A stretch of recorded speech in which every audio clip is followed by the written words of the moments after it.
गुरुर्ब्रह्मा गुरुर्विष्णु गुरुर्देव महेश्वर गुरुः साक्षात् परब्रह्म तस्मै श्री गुरुवे नमः।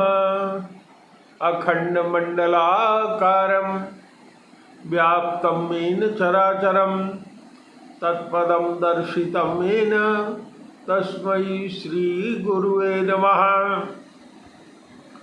सच्चिदानंदरूपाय विश्वोत्पत्त्यादिहेतवे तापत्रय विनाशाय श्रीकृष्णाय वयं नुमः। कृष्णाय वासुदेवाय देवकी नंदनाय च नंदगोपकुमाराय गोविंदाय नमो नमः। नमः पंकजनाभाय नमः पंकजमालिने नमः पंकजनेत्राय नमस्ते पंकजांग्रये। कृष्णं नारायणं वन्दे कृष्णं वन्दे व्रजप्रियं कृष्णं द्वैपायनं वन्दे कृष्णं वन्दे पृथासुतम्। यं प्रव्रजन्तमनुपेतमपेतकृत्यं द्वैपायनो विरह कातरया जुहाव। पुत्रेति तन्मयतया तर्वोऽभिनेदु अस्तं सर्वभूतहृदयं मुनिमानुतोऽस्मि। यो ब्रह्माणं विदधातु पूर्वं यो वै वेदाश्च प्रणोति तस्मै तद्ब्रह्म देवात्मबुद्धिप्रकाशं मुमुक्षुर्वै शरणमहं प्रपद्ये। प्रेम से बोलिए गुरुदेव भगवान की जय। सच्चिदानंद भगवान की जय।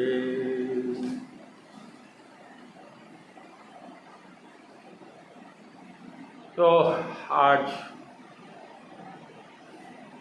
शनिवार है। आज हम लोग भागवत की कथा करते हैं और उस भागवत की कथा में पुरंजन की कथा पिछली बार प्रारंभ हुई थी, पूरी नहीं हो पाई थी। पुरंजन की कथा नारद जी सुना रहे हैं और पुरंजन की कथा सुनाने का कुछ उद्देश्य है, इसलिए पुरंजन को यह कथा सुना रहे हैं। हमने आप लोगों से बताया था कि राजा प्राचीन बरही इतने यज्ञ किया उन्होंने कि जहाँ उनका राज्य था वहाँ से लेकर के पूरब की दिशा में जहाँ यज्ञ होता था उससे आगे यज्ञ, उससे आगे यज्ञ, इतने यज्ञ उन्होंने करवा दिए कि उनके जहाँ उनकी राजधानी थी वहाँ से लेकर समुद्र पर्यंत, यानी समुद्र तक कोई जगह बची नहीं थी। सारी नगरी जो है कुश से और इससे पट गई थी और उस राजा के राज्य में जनता और प्रजा बहुत खुश थी। लेकिन वो चूँकि बहुत ज़्यादा यज्ञ कर रहे थे तो पशुओं की बलि बहुत हो रही थी। उस बलि को समाप्त कराने के लिए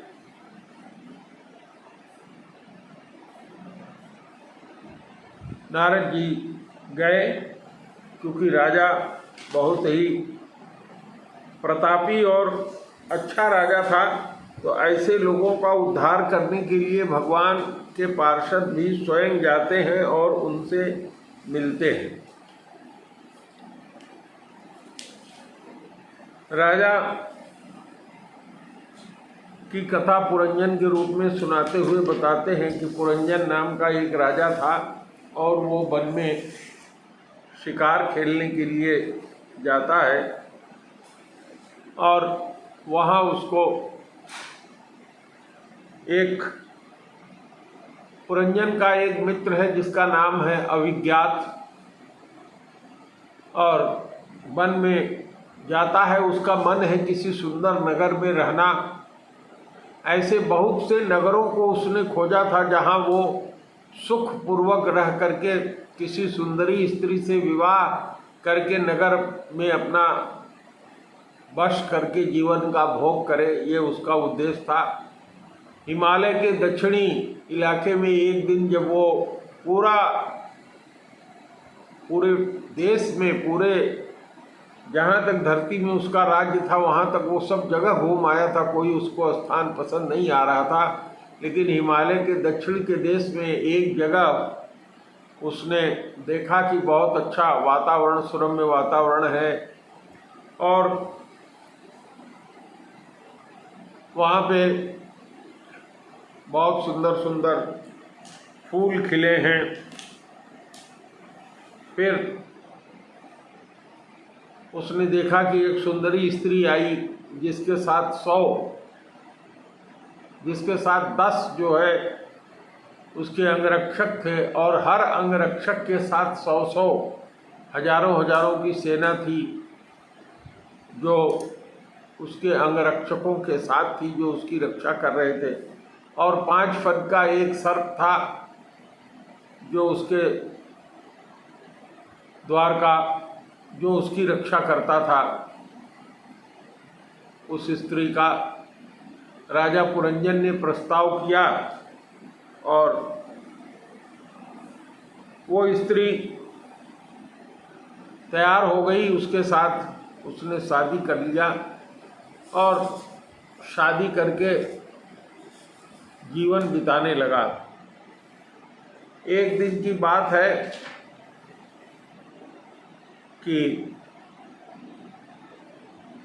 वो राजा सवेरे शिकार खेलने के लिए वन में निकला और इतना दिन भर शिकार खेलता रहा कि शाम को जब वो अपने घर लौटा तो उसकी पत्नी बहुत ही नाराज हो गई थी। मोटे फटे पुराने वस्त्र पहन करके घर में थी। प्राचीन बरही जब आया तो उसको उम्मीद थी कि हमारी पत्नी साज श्रृंगार किए होगी, हमसे मिलेगी, लेकिन जब वो नहीं मिली, नौकरों से पूछ करके वो जाता है तो देखता है कि वो बहुत नाराज है।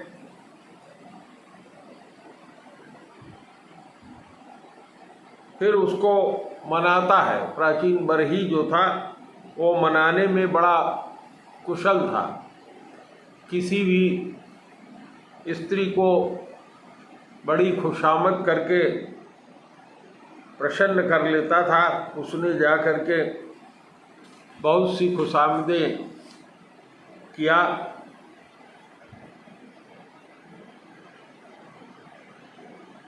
फिर वो स्त्री मान गई और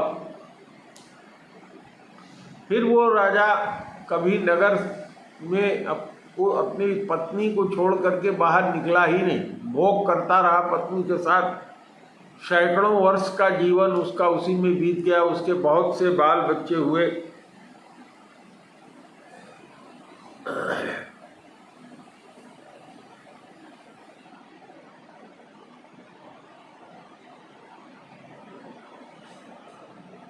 एक दिन पुरंजन की नगरी पर चंडवेग नाम का काल कन्या थी, उसका आक्रमण हुआ।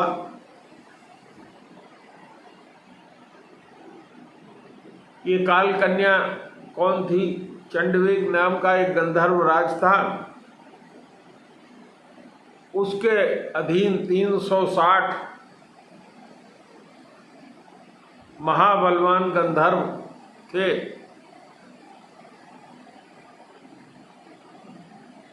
ये 360 मिथुन भाव से, यानी जैसे पति पत्नी होते हैं उस भाव से स्थित थे, और उनकी कृष्णवर और शुक्ल वर्ण की गंधर्वियाँ भी थी, पत्नियाँ भी थी।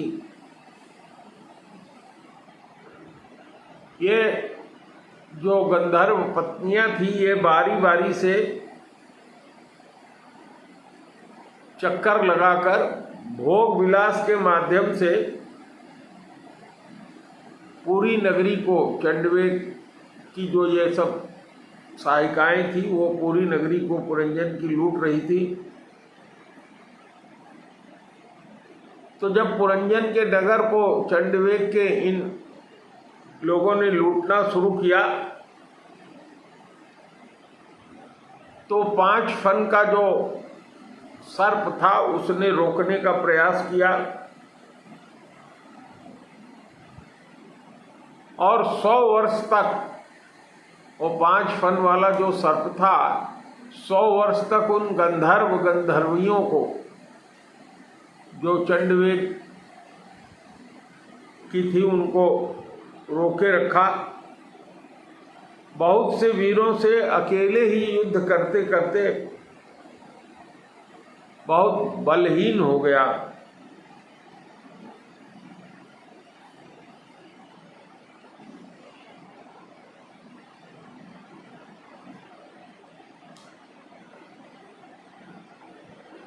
इसी बीच काल की एक और कन्या वर की खोज करते करते जो त्रिलोकी में भटक रही थी, जिसको किसी ने स्वीकार नहीं किया था, उस काल कन्या को, उस काल कन्या का नाम था जरा। जरा माने बुढ़ापा होता है, ध्यान दीजिएगा। जरा नाम की बड़ी भाग्यहीना थी, इसलिए उस कन्या को लोग दुर्भगा भी कहते थे। एक बार राजा पुरु ने अपने पिता को अपना यौवन दे दिया था, तो इस दुर्भगा या जरा ने राजा पुरु को अपना पति बना लिया था।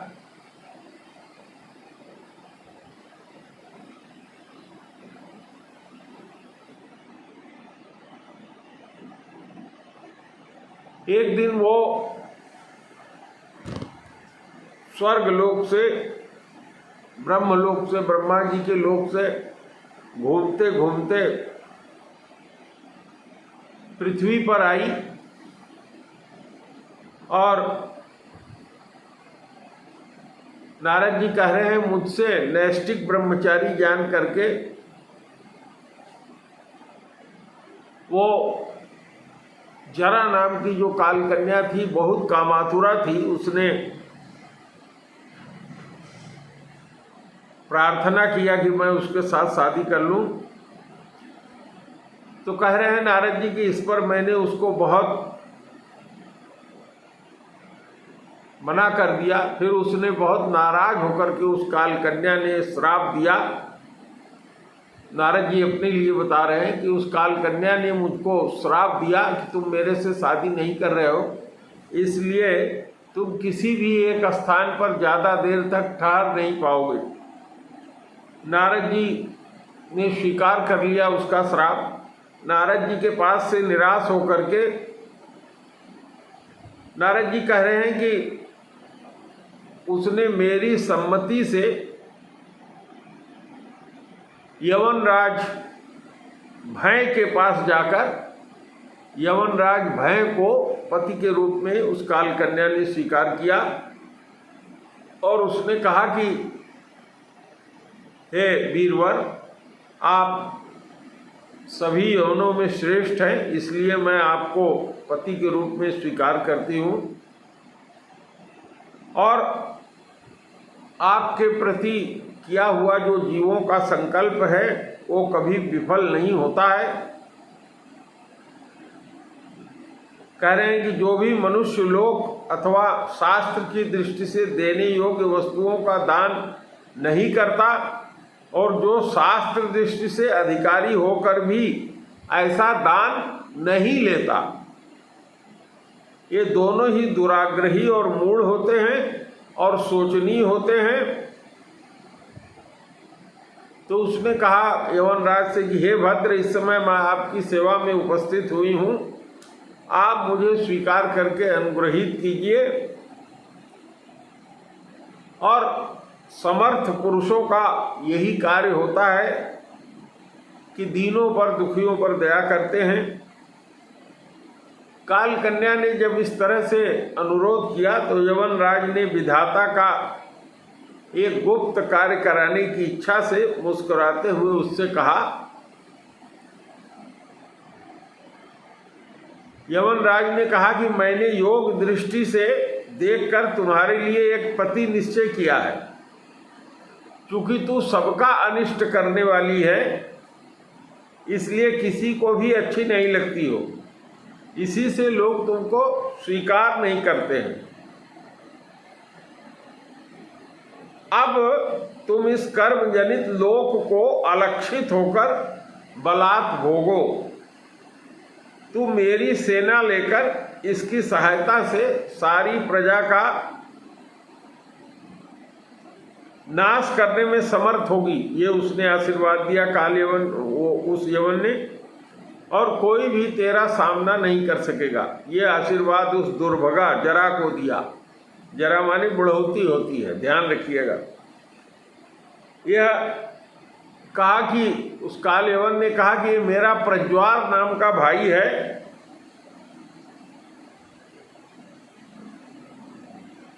और तू मेरी बहन बन जा, प्रज्वार की बहन बन जा। तुम दोनों साथ में अव्यक्त गति से भयंकर सेना लेकर सारे लोक में विचरो।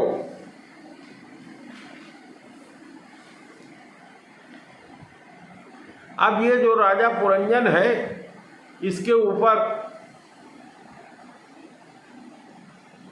उसके यहाँ जाती है भय नामक यवनराज की कन्या और उसके आज्ञाकारी शिष्य और उसका प्रज्वार नाम का जो भाई है। उन्होंने उस बूढ़े सर्प जो 100 वर्ष तक सेवा करता रहा था राजा का, उसके यहाँ गए और उसके उस पुरंजनपुरी को घेर लिया।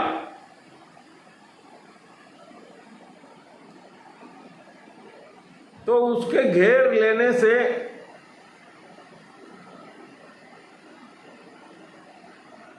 भिन्न भिन्न द्वारों से, जो 9 नगरी के द्वार थे, उससे वो घुस गई पुरंजन के नगर में और उसे पूरे नगर को उसने लूट लिया।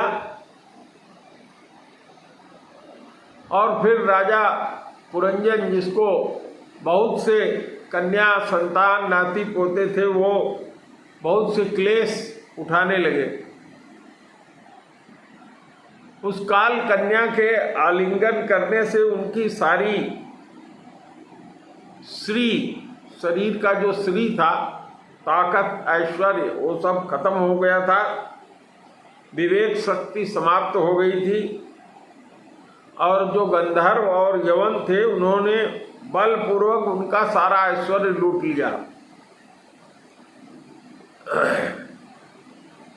और उनके जितने पुत्र थे, पौत्र थे, नौकर थे, सेवा करने वाले थे, सब उनके खिलाफ हो गए। सब स्नेह शून्य हो गए। स्त्री भी से स्नेह शून्य हो गई,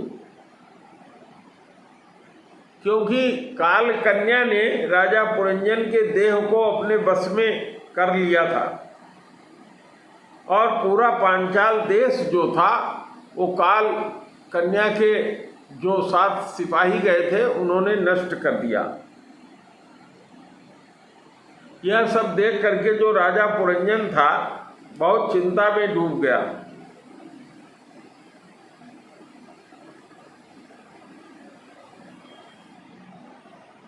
एक दिन आया जब उसका शरीर छूट गया,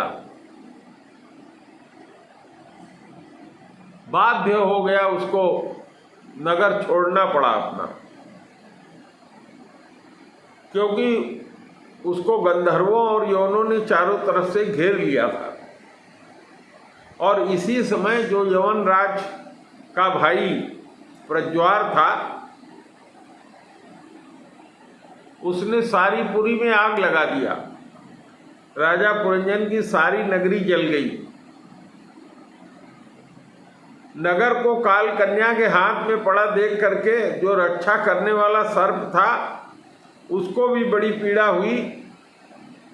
उसके स्थान पर भी यवनराज ने अधिकार कर लिया और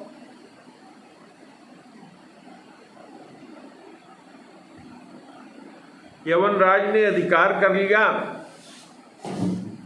और उसकी सारी शक्ति नष्ट कर दिया। जो गृहासक्त पुरंजन था, देह गेह में बहुत ज्यादा भाव रखता था, इसलिए उसका शरीर छूट गया और अगले जन्म में वो राजा पुरंजन जो था, वो एक स्त्री के रूप में उसने जन्म लिया। तो इस कथा को मैं आज यहीं समाप्त करता हूँ। और श्री राम जय जय राम, श्री राम जय राम, जय जय राम। एक बार प्रेम से बोलो।